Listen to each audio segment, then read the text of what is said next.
네, 여기요. 성령께서 주신 선물입니다. 저는 주일에 교회에서 신앙심이 깊은 척 각종 봉사활동에 전념했지만 평일에는 세상 운세를 보고 음란물을 탐닉했습니다. 또한 예수님이 내 구주시라는 확신이 없기에 제가 가장 바라는 일은 그저 복권 당첨이었습니다. 물질 우상을 섬기며 돈이 인생을 구원해 줄 수 있다고 믿었습니다. 8년 전 아내의 권유로 교회 부부 소그룹 모임에 참석했는데 낯선 사람들과 가정사를 공유하는 것이 싫었습니다. 그러다 시간이 흘러 소그룹 브리더를 맡게 되었지만 힘든 지체들의 이야기를 들어도 내 일이 아니라며 정죄하고 차별했습니다. 하루는 부부 소그룹 모임에서 아내와 아이가 우울 증세가 나타날 정도로 저와의 소통을 힘들어한다는 사실을 알게 되었습니다. 하지만 저는 술, 담배도 안 하고 돈 벌어다 준 것밖에 없는데 더 이상 어떻게 하라는 것이냐며 혈기만 가득했습니다. 이후 아내가 갑자기 알 수 없는 염증으로 사경을 헤매며 병원에 입원하게 되었습니다. 소그룹씨들이 걱정하며 기도해 주었지만 저는 현실이 이렇게 힘든데 그게 다 무슨 소용이냐며 무시했습니다. 또 그동안 열심히 봉사하며 착하게 살았는데 왜 나에게 이런 고난을 주시냐며 하나님을 원망했습니다. 그러다 어느 수요일 회사에서 일찍 퇴근해 집으로 가던 길에 수요 예배가 생각나 교회로 향했습니다. 예배 시작 전 두 손을 모으고 눈을 감았는데 갑자기 눈물이 쏟아졌습니다. 하나님, 제가 잘못했어요. 아내를 살려주세요. 라고 기도하며 숨죽여 울었습니다. 그러자 항상 늦게 귀가해서는 가족과 대화하지 않고 컴퓨터와 핸드폰만 보는 저로 인해 아내와 아이가 힘들고 아프다는 것이 깨달아졌습니다. 사람들을 차별하고 정죄한 일도 떠올라 눈물이 계속 쏟아졌습니다. 그날 이후 스스로를 내 인생의 주인으로 여기며 소그룹씨들을 무시하고 차별하던 죄악을 끊고 날마다 큐티하며 나 자신을 돌아보았습니다. 그랬더니 걱정하던 물질도 하나님이 딱 필요할 만큼 채워주셔서 아내의 병원비와 생활비 등을 해결할 수 있었습니다. 죄의 노예로 멸망할 뻔한 저를 성령을 통해 예수를 주시라 고백할 수 있게 하심에 감사합니다. 받은 은사대로 가정과 공동체에서 저의 역할을 성실히 감당할 수 있게 하신 것이 성령께서 제게 주신 선물임을 고백합니다. 적용하기: 교회 소그룹의 힘든 지체들을 위해 매일 10분간 중보 기도를 하겠습니다. 퇴근 후 컴퓨터와 핸드폰을 보는 대신 가족과 산책하며 대화하겠습니다. 네, 이렇게 아내가 또 이제 알 수 없는 염증으로 사경을 헤매며 병원에 이렇게 입원하게 되어지자 그 가운데 또 이제 자신의 모습이 보였다고 하잖아요. 늦게 귀가해서는 가족과 대화하지 않고 컴퓨터와 핸드폰만 보는 저로 인해 아내와 아이가 힘들고 아프다는 것이 이렇게 깨달아졌다라는 거죠. 그러니까 성령이 아니고서는 이렇게 예수님이 주라고 고백 못한다라는 것은 정말 내가 다른 것을 주인 삼고 있었다라는 것을 성령께서는 이렇게 가르쳐 주신다라는 것을 우리가 이것을 통하여서 알 수 있습니다. 오늘은 고린도전서 12장 1절부터 11절까지 이 은사에 대한 부분들, 특별히 고린도 지역, 이 고린도 교회에 있었던 그런 은사들에 대한 부분들이 나와 있습니다. 네, 그래서 여기 1절에 형제들아, 신령한 것에 대하여 나는 너희가 알지 못하기를 원하지 아니하노니 해가지고요. 이 신령한 것은 영적인 것으로 성령께서 우리들에게 주신 그런 선물들을 말하는 것입니다. 성령께서는 우리들에게 이렇게 선물을 주심으로써 이 교회 공동체를 세우는데 쓰기를 원하시는 거예요. 근데 이걸 가지고 막 은사에 대하여서도요, 잘못 생각하면 나는 하나님하고 더 친밀해, 이런 관점으로 봐서는 안 된다라는 것이에요. 네, 2절에 너희도 알거니와 너희가 이방인으로 있을 때에 말 못하는 우상에게로 끄는 그대로 끌려갔느니라 라고 해가지고요, 이 우상에게 사로잡히고 우상의 인도를 받는 자들은 신령한 자들이라고 할 수가 없는 것이죠. 그러니까 근데 여기서 끌려갔다라는 말은 간단히 말하자면 정신이 막 나가는 상황으로 황홀경 같은 현상이 일어났다라는 것을 지적하고 있는 거예요. 근데 이것은 성령으로 인한 것이 아님을, 그러니까 하나님이 주시는 은사와 좀 비스무리한 것들이 있었기 때문에 이 고린도 교회에 또 분별이 되어지지 않는 것들이 있었기 때문에 바울은 그것을 분별해 주고 있습니다. 그래서 막 그런 것도 주장하는 사람도 있어요. 뭐 인도에 뭐 쿤달리니라는 종교가 있는데 이렇게 그 사람들이 하는 거 보면 방언 비슷하거든요.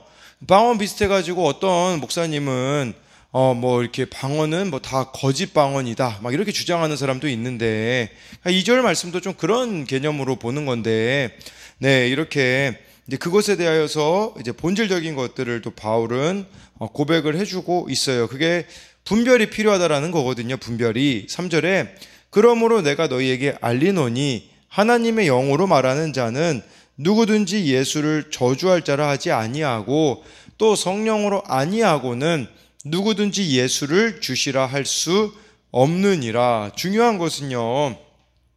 그럼 뭐 황홀경에 들어가든 어떤 외적으로 이렇게 은사 비스무리한 현상이 일어난다고 할지라도 그 핵심은 성령이 아니고서는 예수님을 주시라고 고백할 수 없다라는 것을 말씀해 주고 있습니다. 그래서 성령님이 다른 이렇게 성경 말씀에 보면 예수의 영, 그리스도의 영, 뭐 진리의 영, 뭐 그 아들의 영이기 때문에 이 성령님은 예수님이 아닌 다른 존재를 전하지 않는다라는 것을 우리가 기억해야 합니다. 이게 분별이 돼야 된다라는 말이에요. 예수님과 관련되어 있을 수밖에 없는 것이죠. 그리고 예수님이 구주이심을 받아들이는 신앙은 성령을 통해서만 가능한 일이라는 거예요. 그러니까 우리가 예수님을 주라고 하는 것은 성령을 통해서만 가능한 것인데 당시 헬라 사회에서 주라는 칭호는 로마 황제에게만 쓰일 정도로 누군가를 주라고 부르는 것은 그에게 신뢰와 충성을 약속한다라는 뜻이었던 것이죠. 담대히 예수님을 주라고 고백하는 것은 성령의 역사가 아니면 불가능했다라는 거예요. 우리도 지금 이 시대 가운데 성령의 충만으로 언제 어디서든 예수님이 주님 되심을 담대하게 시인하고 선포해야 된다라는 것을 말씀해주고 있는 겁니다. 그러니까 성령님의 가장 중요한 사역은 죄로 돌이켜 예수님을 주로 고백하는 것이다. 이제 이게 이렇게 가장 중요한 것임을 말씀해주고 있어요. 그래서 이 3절에 대한 적용 질문은 나는 예수께서 내 주님이심을 얼마나 확신합니까? 예수를 구주로 고백하는 신령한 일보다 내가 더 바라는 신비하고 극적인 일은 무엇입니까?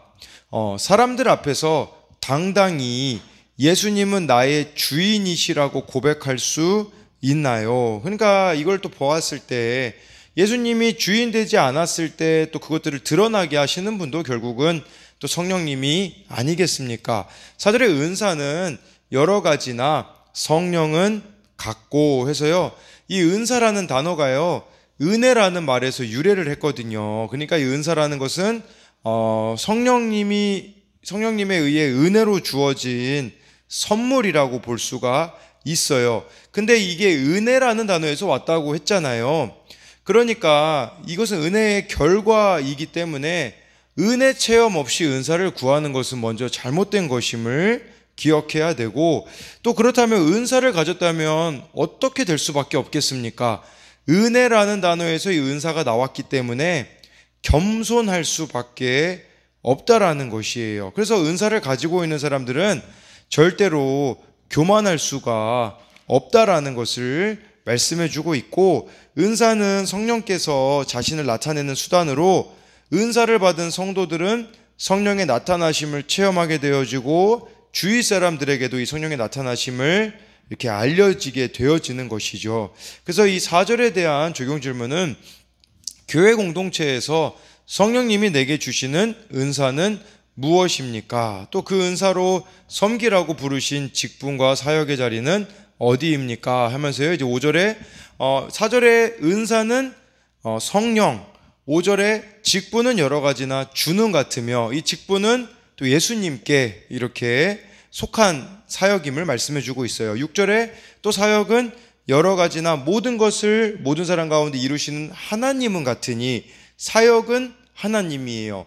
그러니까 여기서 보니까 은사는 성령, 직분은 예수님, 사역은 하나님, 삼위 이렇게 하나님이 나와 있는 것이죠. 그러니까 이게 무엇을 말하는 걸까요? 이것은요, 우리가 한번 뭐 예를 들자면 뭐 직분도 그렇고 은사도 그렇고 사역도 그렇고 우리 생각에 내가 뭐 큰 거 맡았다고 해가지고 우쭐될 게 아니라는 거예요. 왜냐하면 성부, 성자, 성령이 하나이신 것처럼 우리도 이렇게 연합을 이루는 것이 너무나도 중요하다라는 거예요. 그러나 인간은 늘 서로 비교하며 차별하죠. 그래서 막 내가 이런 은사 받았다, 내가 이런 직분 받았다, 이런 사역한다, 자랑할 게 아무것도 없는데 자꾸 그런 것들에 대해서 크기를 따진다라는 것, 그런 것들이 없어져야 된다라는 것을 지금 말씀해 주고 있는 겁니다. 그래서 이것은 우열이 없이 모두가 유익한 것임을 우리가 봐야 하고, 다른 사람과 이런 것들을 또 비교해서는 안 된다라는 것이겠죠. 7절에 각 사람에게 성령을 나타내심은 유익하게 하려 하심이라. 네, 여기서 유익은 공동체의 유익을 말씀해 주고 있어요. 덕을 세우는 것이겠죠. 그러니까 모든 은사는 예수님의 몸인 교회를 세울 때 최고의 효과를 발휘할 수 있다라는 거예요. 그러니까 이 공동체의 유익, 교회의 유익을 위하여서 주신 것임을 이렇게 말씀하고 있는 거죠. 그래서 성령님은 불신자들을 중생시키고 예수님을 주로 고백하게 하실 뿐 아니라 믿는 자들에게 필요한 은사를 주셔서 하나님의 일을 감당하는데 부족함이 없도록 하신다라는 것을 말씀해 주고 있습니다. 그러면서 이 은사에 대한 부분들이 8절부터 여기 10절까지 보면요, 9가지가 이렇게 나와 있어요. 9가지가 나와 있는데, 근데 이것은 전체 은사는 아닙니다. 왜냐하면 여러분들이 로마서 12장이나 에베소서 4장이나 베드로전서 4장에 보면 여기에 나와 있지 않은 은사들도 있기 때문에 이것은 고린도 교회에 어울리는 은사들의 종류를 바울이 열거한 것이라고 볼 수 있어요. 그래서 8절에 어떤 사람에게는 성령으로 말미암아 지혜의 말씀을, 어떤 사람에게는 같은 성령을 따라 지식의 말씀을, 정확하게는 뭐 이렇게 따로 언급이 되어 있지 않기 때문에 지혜의 말씀, 지식의 말씀이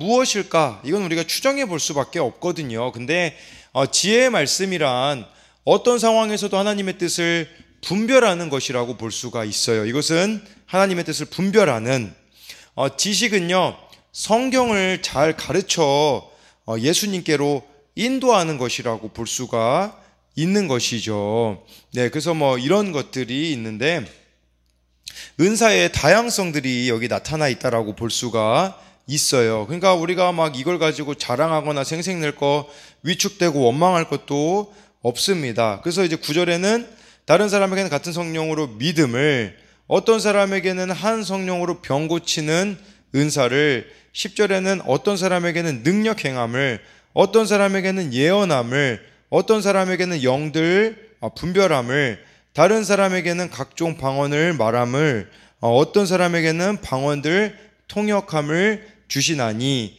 총 이렇게 9가지 은사들이 있는데요. 이 세 가지 이제 뭐 이게 나눌 수 있어요. 세 가지로 보면 교육적인 은사 같은 경우는 이렇게 8절에 나와 있는 지혜의 말씀, 지식의 말씀의 은사로 나눌 수 있고요. 두 번째로는 초자연적 능력을 발휘하는 은사가 있어요. 그것은 9절에 나와 있는 것처럼 믿음, 또 이렇게 병 고치는 은사, 10절에 능력 행함, 네, 이렇게 나와 있고요. 또 특별한 의사소통을 위한 은사가 세 번째인데, 이것은 예언, 분별, 방언, 통역이 있다라는 것을 말씀해 주고 있어요.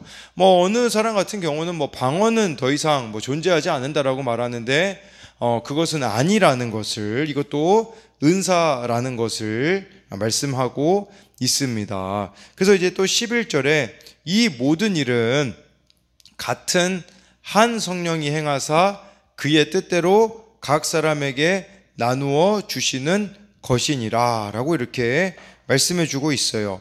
그러니까 그렇기 때문에 우리는 자신이 가진 은사를 마치 자신의 능력이나 업적인 양 자랑할 수가 없다라는 거예요. 그리고 우리가 이런 은사를 받지 못했다고 해도 열등감에 빠져서는 안 된다라는 것을 말씀해 주고 있는 것이죠. 그래서 이 11절에 대한 적용 질문은 내가 부러워하거나 무시하는 은사는 무엇입니까?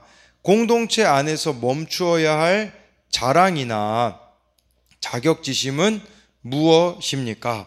아까 이 은사에 대한 핵심은 제가 3절 말씀이라고 이야기 드렸잖아요. 그러니까 예수님을 주로 고백하며 살아가는 것, 그게 사실은 가장 중요한 거예요. 이것만 있다면 우리가 어떤 은사를 받는다고 할지라도 교만해지지 않는다라는 거, 그것을 기억함으로써 공동체의 유익을 위하여서 이 은사들을 하나님이 주신다라는 것을, 또 하나님의 일을 감당할 수 있는 힘을 우리에게 주신다라는 것을 기억함으로써 우리가 정말 이렇게 하나가 되어지는 이런, 또 내가 은사를 받았다고 해서 더 교만해지거나 더 하나님하고 친밀하다라는 그런 생각을 갖는 것이 아니라 누군가를 돕는 그런 것에 우리가 다 쓰임 받기를 소망합니다.